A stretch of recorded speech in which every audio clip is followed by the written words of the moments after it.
ಸನಾತನ ಹಿಂದೂ ಧರ್ಮದ ಹೊಸ ವರ್ಷದ ಈ ಒಂದು ಶುಭ ಅವಸರದಲ್ಲಿ ಇವತ್ತು ಶಿವಯೋಗಿ ಸಿದ್ದರಾಮೇಶ್ವರ ದೇವಸ್ಥಾನದಲ್ಲಿ ನಾವು ಗೋಪೂಜೆ, ಗಂಗಾ ಪೂಜೆ, ಗೋಪೂಜೆ, ಎಲ್ಲ ನವಗ್ರಹಗಳ ಪೂಜೆ, ಗಣೇಶನ ಒಂದು ಹೋಮ,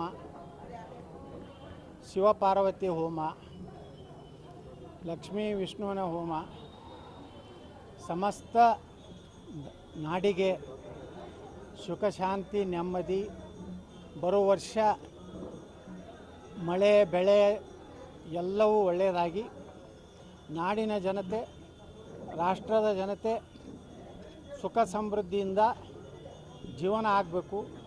ವಿಶೇಷವಾಗಿ ವಿಜಯಪುರ ಮಹಾನಗರದ ಜನತೆಗೆ ಈ ಒಂದು ಪೂಜೆಯ ಮೂಲಕ ಸಮಸ್ತ ವಿಜಯಪುರ ಮಹಾಜನತೆಗೂ ಸಹ ಭಗವಂತ ಎಲ್ಲ ರೀತಿಯ ಆಯುರಾರೋಗ್ಯ, ಸುಖ ಸಮೃದ್ಧಿ, ನೆಮ್ಮದಿ, ಮಳೆ ಕೊಟ್ಟು ದಯಪಾಲಿಸಲಿ ಅಂತ ಹೇಳಿ ಇವತ್ತು ಶ್ರೀ ಸಿದ್ದೇಶ್ವರ ಸಂಸ್ಥೆ ವಿಜಯಪುರ ಕಳೆದ 10 ವರ್ಷದಿಂದ ನಾವು ಹೊಸ ವರ್ಷವನ್ನು ಉಗಾದಿ ದಿವಸ ಇವತ್ತು ಆಚರಣೆ ಮಾಡ್ತಾಯಿದ್ವಿ.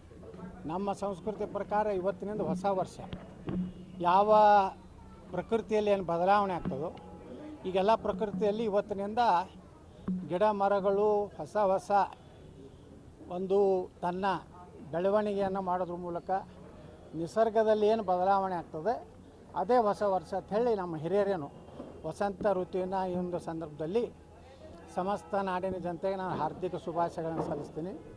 ಅದೇ ರೀತಿ ಭಾರತಕ್ಕೆ ಒಬ್ಬ ಶ್ರೇಷ್ಠ, ಒಬ್ಬ ನಿಸ್ವಾರ್ಥಿ, ತ್ಯಾಗಿ ಜೀವನ ಮಾಡುವಂಥ ಒಬ್ಬ ಪ್ರಧಾನಮಂತ್ರಿ ಆಗಬೇಕು. ಭಾರತ ಇನ್ನೂ ಅದರ ಗಡಿ ವಿಸ್ತಾರ ಆಗಬೇಕು.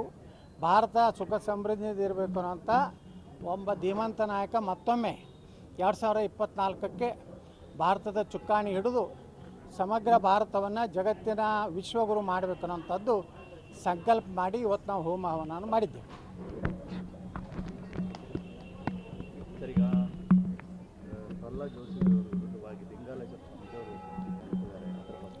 ನೋಡ್ರಿ, ಯಾರು ಏನು ಹೇಳಿದ್ರು ಒಂದು ಮಾತಂತರೂ ಸ್ಪಷ್ಟ ಇದೆ. ಈ ದೇಶದ ಜನ ಇವತ್ತು ನರೇಂದ್ರ ಮೋದಿಯವ್ರನ್ನ ಒಪ್ಕೊಂಡು ಬಿಟ್ಟಿದ್ದಾರೆ.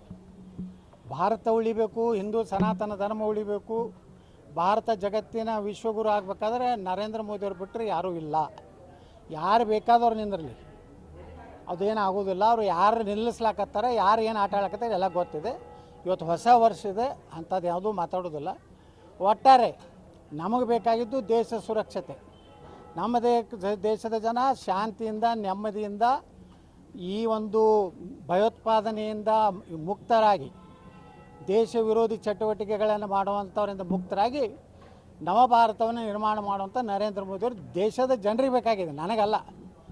ಇದು ನರೇಂದ್ರ ಮೋದಿನ ಪ್ರಧಾನಮಂತ್ರಿ ಮಾಡೋದ್ರ ಸಲುವಾಗಿ ಚುನಾವಣೆ ಇಲ್ಲ. ಯಾವುದೋ ಒಬ್ಬ ಲೋಕಸಭಾ ಸದಸ್ಯನ ಅಭ್ಯರ್ಥಿ ಸದಸ್ಯ ಮಾಡೋದ್ರ ಸಲುವಾಗಿ ಚುನಾವಣೆ ಅಲ್ಲ.